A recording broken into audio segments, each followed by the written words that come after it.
In this presentation, we will be discussing how Running the Rift and The Plague use fiction to address human rights issues. While these two novels are works of fiction meant to bring attention to human rights issues, their methods of doing so are very different. Running the Rift sets a fictional character and story into the frame of a real human rights atrocity. The Plague is an allegorical novel in which the entire story is fiction, but its themes apply to past and future human rights issues. In this presentation, we will discuss the merits of both methods.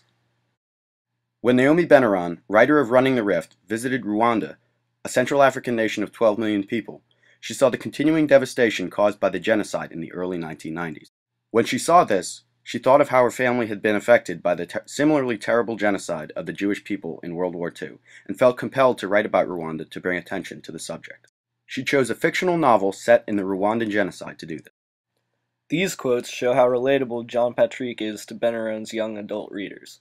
She shows us that even though Jean Patrick is from Africa, he still has similar qualities to American young adults, such as his romantic interest in a beautiful girl and his love of athletics.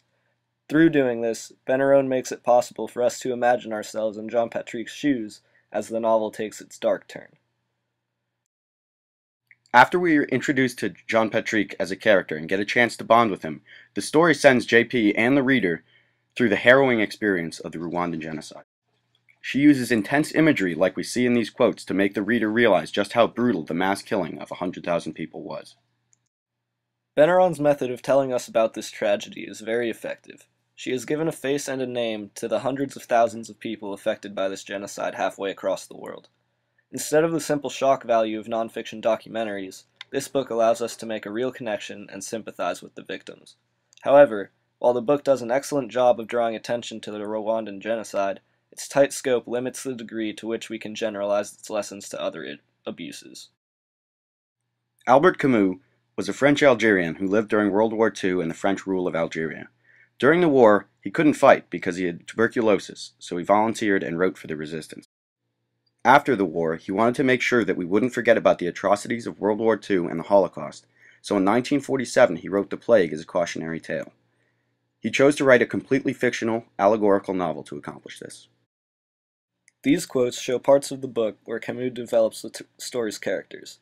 Towards the start of the novel, we sympathize with Dr. Roux because of his wife, so we want him to make it through the plague in order to be reunited with her. We also see how selfless he is, which makes us care more about him, and we hope that his selflessness is rewarded. By engaging the reader with characters we sympathize with, Camus is able to use those characters to teach us the story's lessons. These quotes show the major lessons Camus wants us to take away from the book. He wants us to see two major flaws in human nature that are key issues in human rights abuses, past and future. The first, demonstrated by the first quote here, is denial. Just as citizens of Iran deny the oncoming plague, the people of Europe tried to deny that Hitler's Germany was a problem until it was too late, and he implies that this is how all human rights abuses will start. The second, demonstrated by the second quote, is our desire to quickly move on and forget about painful events. He tells us how dangerous this is, and that if we try to forget about the past abuses, they will continue to happen in the future. By establishing engaging human characters, Camus makes us care about the story and helps him show us the story's lessons. These lessons are clear, but by not setting the story directly in the historical event that inspired Camus to write it, he doesn't force the reader to apply them to the Holocaust.